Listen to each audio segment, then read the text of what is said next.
Good morning, Guardians. The Hijabi Gamer here, Corpus Marketing Director, and it's Friday already. Seriously, it still blows my mind how fast the week flies by. But it's Friday, and we have brought you Zur, only we have shook things up a little because Zur is not in the tower this week. No. He's in the reef. If you were to go to the tower right now, you would not see his purple mark by the stairs. That's how you know he's in the reef. Anyway, the usual reminder, this is Destiny 1. As you can see, this is the reef from Destiny 1. You have only 48 hours to locate Zur and purchase, and he's got some decent stuff this week, and purchase his wares. So he arrives on Friday at 5 a.m. Eastern Standard Time, aka New York time. And he departs by Sunday, 5 a.m. Eastern Standard Time. So, like I said, 48 hours to locate his stuff. Yes, Minnie. And pick up what you want. And he's got some good stuff. So, when he's in the reef, he's always in the same location. Minnie. Careful, girl. He's always in the same location. And it's right over here. Easy. Hi. And anyway, so first off, like I said, he has some good stuff this week. He has one of my favorite weapons in the game, specifically this one right over here, the Zalo Supercell. You like Zalo Supercell too, kitty? Right. So he has one of my favorites. Zalo Supercell is one of my favorite weapons in the game. Like I said, there's 3 tiers of exotic in Destiny, and this is an exotic. This is just one of those weapons that if you don't have, you absolutely need to get this. If you don't have Zalo Supercell, ignore everything else and pick this up, okay? So you're getting Shock Hazard, the ornament, which that doesn't matter. Ornaments are cool. Shock Hazard is this ornament here. I actually don't have it. So it looks like... Oh, wait, no, I do have it. Never mind. So I have this ornament, Shock Hazard. Shock Hazard is a cool ornament. Yeah, ornament, but it doesn't matter. Okay, this weapon is amazing. So first off, the main thing with the Zalo Supercell that makes the Zalo Supercell just kick ass is the fact that it is a primary weapon with arc damage. Remember, this is Destiny 1. The majority of your primary weapons did not have elemental damage. So when you get one of those rare exotics that do, they stand out. Zalo is one of them. Most of the weapons that are primary that do elemental damage are actually raid weapons. They are the adept raid weapons, which is why the only exotics I'm missing are those raid weapons, but there are a few exceptions like Zalo Supercell. Necrochasm to a degree, you do have to do a raid Crotazend to get it, but you start outside the raid. It's one of those where you have stuff to do before the raid kind of thing, and I think you need certain parts, but you do need to do Crotazend. So Zalo, no, you can just pick it up from Zur. So that's the first big thing about Zalo Supercell. Then you've got Zalo Supercell, the perk. Arc projectiles have the chance to chain lightning when enemies are close together. All right, it's great when you got a whole bunch of horde enemies and you can see the lightning going everywhere. I think it's better than Risk Runner. I think Zalo's chaining attack is much better than Risk Runner. I think but it's great, especially when like you're dealing with a whole bunch of Cabal with their shields, and this is Destiny 1, and you cannot shoot through their shields. This is great, okay? Then you have here bolts from the blue. So double kills with this weapon, charge a small amount of super energy, and return ammo to the magazine. So you're getting your supercharged faster, you're getting ammo returned to the magazine, and you're getting lightning charging attacks all over the place. This weapon is just perk upon perk upon perk. And then, like I said, you have it is an arc weapon in your primary slot. If you do not have Zalo Supercell, ignore everything else and just pick up Zalo Supercell, okay?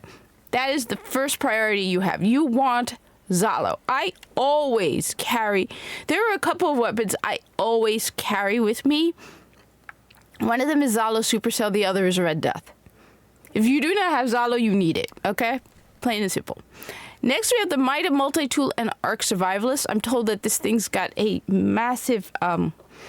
kick. So basically that it's very powerful in PvP. Okay. I've always said the reason I like Mida is because of the rate of fire and impact. But those very good. It's basically, I don't know, I still feel like the Mida really isn't an exotic, but I'm told that the flinch is really strong on other enemies to the point where it breaks the game. So Mida multi-tool over here, so it's got the lightweight, which gives you +2 character agility, and then you've got this weapon boosts move speed and fires on a hair trigger. That's about it. I usually use Mida because, like I said, I like the rate of fire and the impact, but I'm told the impact is pretty powerful. So, increases. So that's why. I mean, if you have the choice between the two, do not go for the Mida, go for the Zalo. Flat out, just go for Zalo. Zalo is far better than Mida. But Mida's a good one to have. Again, one of the reasons you pick these up is because you get the blueprint and you get the Grimoire score. So you pick everything up for those as well. Because even if you dismantle it after you pick it up, you can reclaim it without having to go to Zur. You just go to the spot in the tower that allows you to reclaim exotics. Cool. So that's the Mida. Like I said, it doesn't really stand out as much as Zalo. Once you bring in Zalo into the equation, everything else looks pale and weak in comparison, okay? Next, we have the Hawkmoon. Now, I'm not a big fan of Hawkmoon. I know people have told me Hawkmoon is great in Crucible. I like to know... I want statistics, like perks on my weapons that are guaranteed. I want to know that when I shoot, like with the Ace of Spades, where when you hit it, get a precision kill, it moves 1 bullet from your reserves to your magazine. It's guaranteed. So that means that you do not have to reload as much with the Ace of Spades.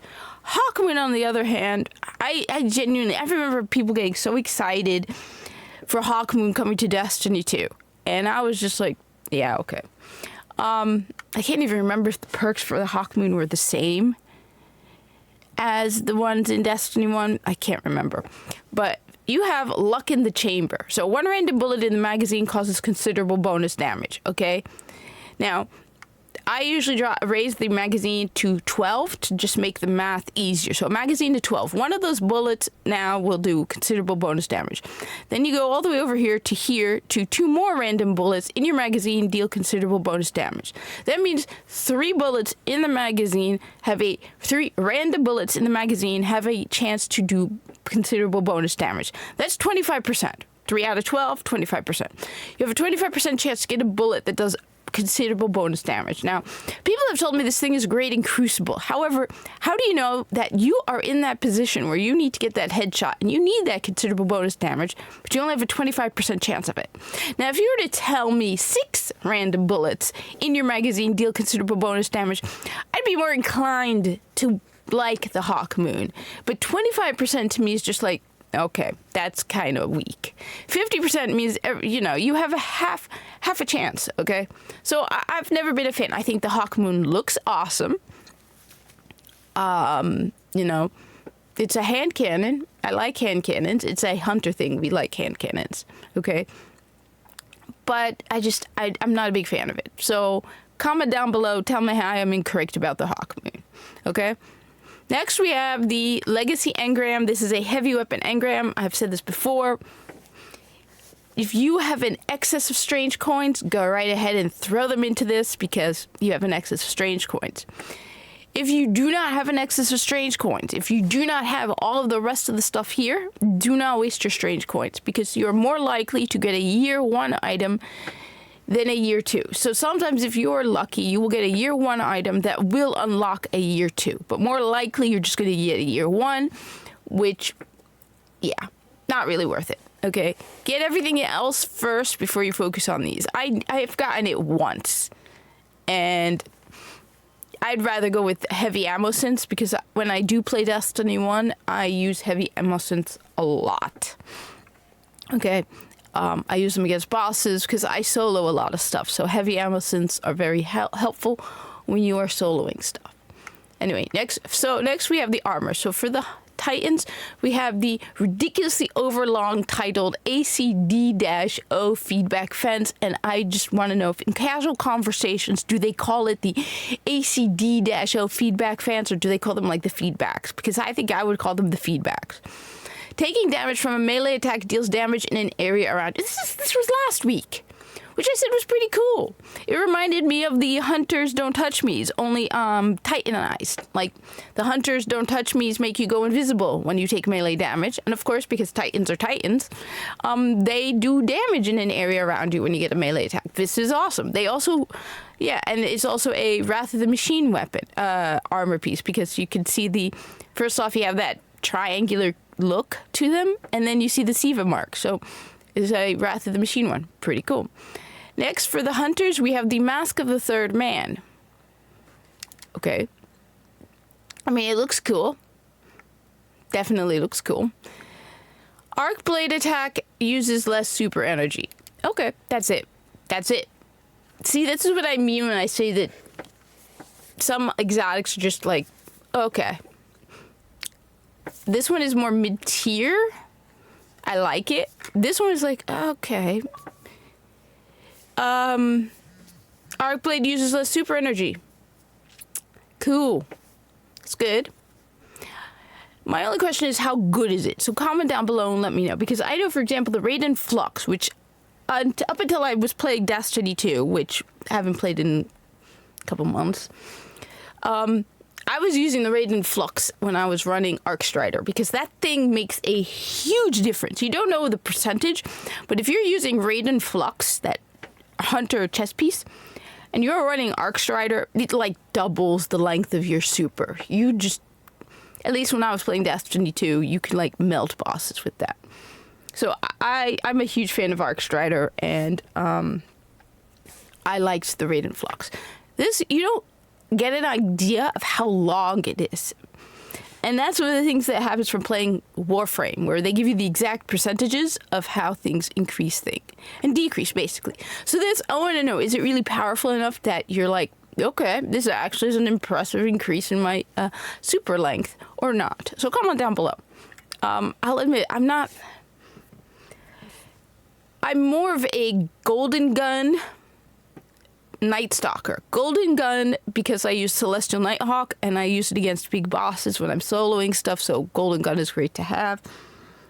And Night Stalker is great for going stealth. So I haven't run Blade Dancer in a while. I run Arc primarily in Destiny 2. Anyway, finally we have for the Warlocks the Skull of Dire Ahamkara. Okay, I don't know, but this seems like it's kind of on the border of being a bigger than the Corpus. It might be about the same. I don't know. The dude in the background of my picture, see him with the helmet and the like blue strip? Yeah, that's a Corpus helmet. I'm going to say the Corpus helmet is slightly bigger on top, but it's close. And this thing is kind of like clunky, whereas the Corpus helmet is kind of like smooth, kind of like easier to handle.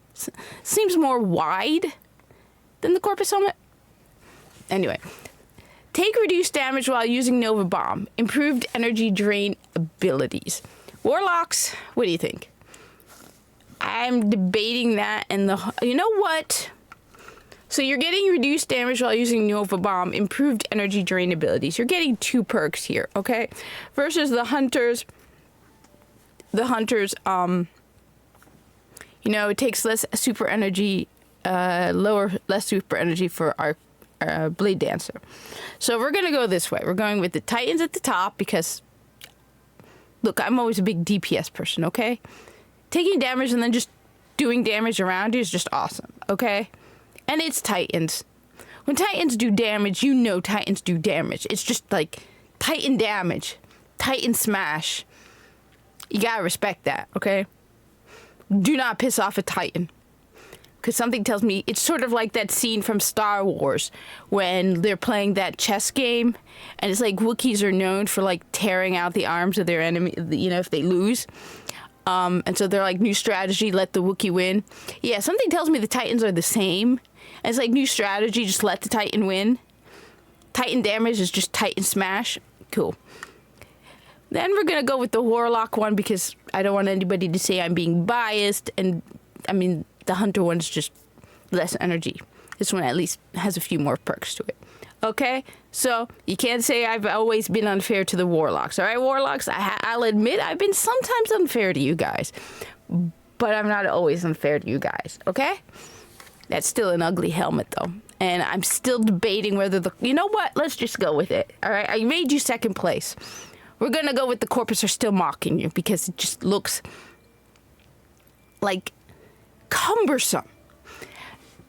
That's the word. It looks cumbersome. While it isn't directly bigger than the Corpus helmet, it seems bulkier and like harder to maneuver in than the Corpus helmet.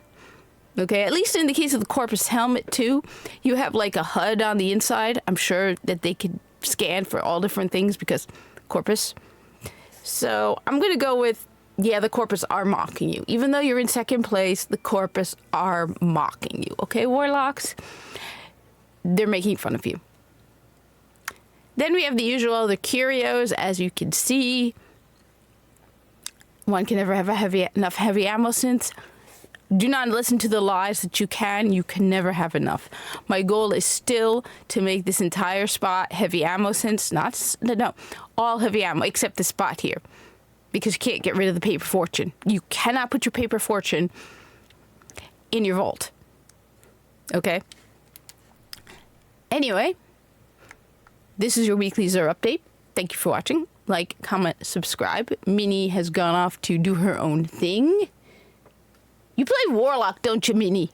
When I'm at work, you play Warlock, don't you? You better not be playing Warlock, Minnie. I expect you to be playing Hunter. Anyway, thank you for watching. Like, comment, subscribe, and I hope to see you in the tower. Should I get Edge of Fate or not? I'm hearing so much mixed things about that. Like, so much. Mostly negative, but I'm hearing so much, like, that right now there's a big thing going on where people are pissed off at content creators for Destiny 2. Anyway, let me know in the comments. Thank you for watching, and hope to see you in the tower.